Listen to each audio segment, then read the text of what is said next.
Hey everyone, this is Karen Waksman, founder of Retail MBA. Today we're going to be talking about gift shop suppliers. If you have a great product that's perfect for gift shops, this training will give you some things to think about in regards to selling to gift shops. With that said, let's get started on today's training. Today I want to talk about selling your products to museum stores.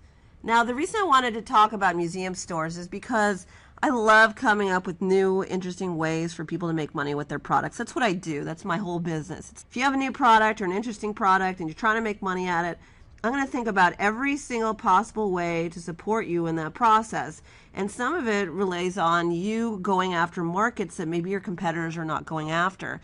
And for instance, the museum store market is something that probably a lot of your competitors are not even thinking about. And so I love talking about this stuff. And so I'm going to talk quickly about the museum store market and things to think about in that space. And then ultimately, if you want to learn more about that, you can learn how to actually sell to these stores through my Retail MBA program. So anyways, let's talk about selling to museum stores. So the reason why I mention museum stores is because there is a museum probably in every city, county, state, all across the country, all across the world. And there's probably hundreds of thousands or more of these museums everywhere. And the thing about museums is they usually have, most of them have retail stores within those museums. So they're museum stores within the actual museum itself. Why do they have those there? Because people are walking a museum, they want to buy things, and they buy, and actually the museum stores make a lot of money for the museums, and so it's definitely a big business for them. And so what these museum stores are really looking for are either products that are related to the topic that they're discussing at that museum, or they're looking for gift items or new and unique, interesting items and so forth. And let's talk about that. So for instance, when you're dealing with the museum stores, there are different types of museums out there, right? There are museums that are supporting kids. There's museums that focus on technology. There's museums that focus on certain ethnicities or astronomy or whatever it is for that particular museum. Most of the time, again, they have actual retail stores there. And so the thing to think about it is you can actually reach out to, if you have an interesting, cool gift item, museum stores could be awesome for you because they love cool, interesting new gifts, and they would love to put those into stores because they don't, if you go to a museum store, you'll see that they don't just have the products that are related to that store. They actually have food items, they have gift items, they have all sorts of random things for people to buy in that store, and they're constantly adding to that museum store. So the one way to do it is if you have a great gift item or a unique or new or interesting item, museum stores can be awesome for you.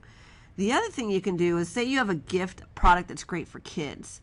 So what about selling your products to the kid market, right? To the kid museum market. So there's tons of museums that specify for children. And so maybe you reach out to all the children museum stores and so forth. And so that's another way that you can do it. If you have a great product for kids, go after the children museums. They have stores there and there are buyers there who buy products. And you can actually make a really interesting and nice living off of that. Another option is if you, say, have a cool, I don't know, consumer electronics product or something like that. Why not sell that product to all the cool new technology museums that are popping up everywhere? There's like engineering and technology museums are everywhere. And so that could be interesting for you and your product, especially if that consumer electronics product is also a good gift item.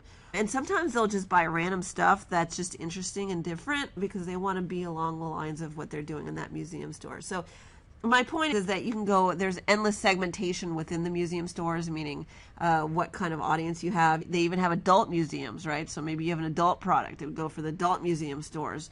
Or maybe you just have a general blanket great gift item that would be great for museum stores all across the country. It's up to you. My point here is that you can generate big money by going after all these different museum stores and actually putting your products into the stores at each individual location. And if you want to learn more about how to actually approach and pitch to the museum stores, please take a look at retailmba.com to learn more about how to actually approach and talk and sell to these types of buyers. And we talk all about that in the Retail MBA program. But the bottom line here is if you have a great product or if you have a new interesting product, maybe think about going after the museums because, again, it's just another revenue stream for you. And that's what I'm all about. How are you going to make money with your product? Think about museum stores. So if you'd like to learn more about Retail MBA, please take a look at our free 6-part video training series. You can sign up for that for free at retailmba.com/training. Or if you just want to learn about Retail MBA in general, just go to retailmba.com. Anyways, this is Karen Waksman, and I hope this was helpful. Thanks so much.